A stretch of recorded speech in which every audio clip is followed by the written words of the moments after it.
So hi! Welcome and welcome back to my YouTube channel, and for today's tutorial, ituturo ko sa inyo kung paano nga ba mag-clear ng search history sa ating Messenger app. But first, can you subscribe to my channel and don't forget to hit the subscribe button and the bell to notify you for my new updates. And once you learn more, just keep on watching and let's start. So yan guys, for today's video, i-open lang natin ang ating Messenger account or yung ating Messenger app.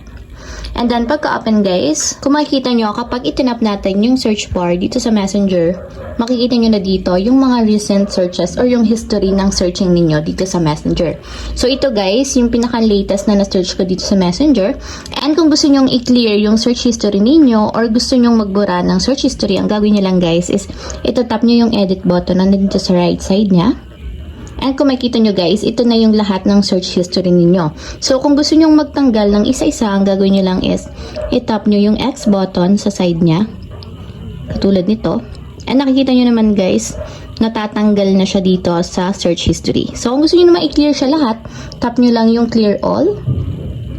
And then may magpa-pop up na option. So tap naman natin dito yung clear searches.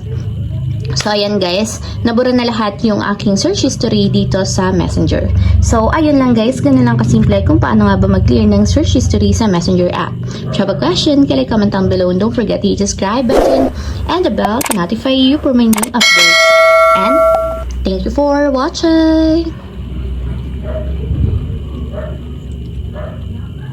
Living life, every day, late at night, not okay.